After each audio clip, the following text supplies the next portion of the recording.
Nintendo has released another Nintendo Direct.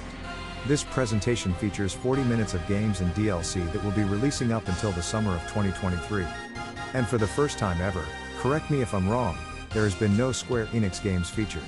So that should be a huge sigh of relief to some people. So here are all the major games announced. Pikmin IV. Wow, definitely not any new game-changing additions, but still looks amazing. I am hoping that there are some challenging aspects to this game. I am personally hoping for a roguelike mode where you have a certain amount of time to explore an environment, with each run featuring different treasures in different locations.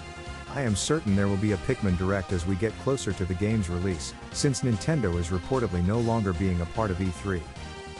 Tenkaidos 1 and 2 HD Remastered. I'm really excited for this one. I have not played either game.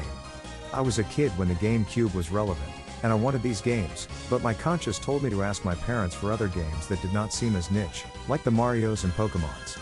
But now I got another chance to play these games and it's awesome. This is a Kart RPG, and maybe it won't be as quality as Slay the Spire, but I'm sure there was still a lot I missed out on.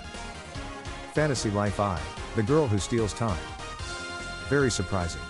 Very surprising this game got a sequel at all. Very surprising the Level 5 is releasing games in the West again. And very surprising this would be in a Nintendo Direct. When I had a 3DS, this game was addicting with all the classes, jobs, locations to visit, gear and weapons to unlock. It's great though that a sequel is happening, and it looks a lot like that Link's Awakening remake. Game Boy and Game Boy Advance games. Much needed, I'll say. The Switch needs some more incentives to get more owners today for online, and these will do. So if you have the basic online membership, you can play the Game Boy games right now. You'll need the expansion tier to play the Game Boy Advance ones. The only curiosity I really see here is the Alone in the Dark game. Metroid Prime Remastered. Metroid Prime 4 must not be coming anytime soon. That's very disappointing. I haven't played the first Metroid Prime game, but this one looks very clean and polished. I don't remember the game though looking so colorful. It almost resembled Borderlands in a way. I'm not sure who made that decision, I just thought of the Metroid series as something more grittier than what I'm seeing here. Advance Wars 1+2 Reboot Camp. About flipping time. I'm not interested in this game, but heavens, it's a shame this game was delayed for no other reason than politics. I mean, they're too spineless to even show gameplay. Just what is so harmful about it? This isn't the world's first game about war. Nintendo doesn't work for the United Nations, as far as I know. How hard is it to simply serve your customers? Ghost Trick, Phantom Detective. I played this on iPad and enjoyed it. This is like the second or third remake of this game. So you play as a ghost named Cecil, who doesn't know how he died or who killed him, and you play out a story by possessing inanimate objects, like lamps, appliances, and so on. It certainly does have that Phoenix Wright charm to it. But if you have already played this game, you don't need to really play it again. Mario Kart 8 Booster Course Pass. You should be pissed. You should be pissed because up until now, you didn't think adding more characters to the game was possible.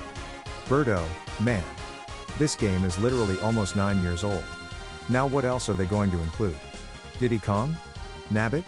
It's just really puzzling because what kind of Mario Kart game are they going to make for the next console? As for Yoshi's Island, that looks great.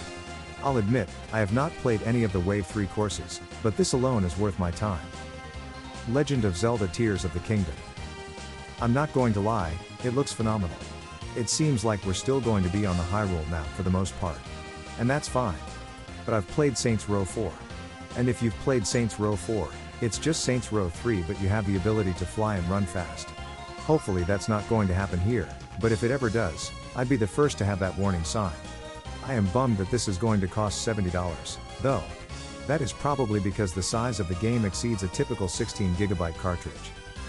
I feel as of late with Nintendo's social media pretense in general, but to me, there have been a few questionable choices in regards to what Nintendo decides to show at these directs. Disney Illusion Island, Samba da Amigo Party Central, Fashion Dreamer, Omega Strikers, even something like Ghost Trick. Maybe it's just me and that nothing really grabbed me about these titles, but I haven't really seen anything in these trailers that really shined and is really worthy of talking about in this presentation. Fuga, Melodies of Steel 2 is not like that. I've played the first game and I was really shocked that this game was never brought up in any kind of video Nintendo put out. Because it's certainly a whole different beast from the typical JRPG. So yeah, Fuga, Melodies of Steel 2. It comes out exactly one day before Zelda, Tears of the Kingdom. I'd be terrified. I wouldn't even blame them if they decided to delay this game about a month. And then there's Rain Code, and Decapolis, and the Etrian Odyssey collection. Bayonetta the indie game, and they are what they are. Maybe they will intrigue me once more information comes out, but there's certainly more than enough to go around with just with Nintendo alone this year.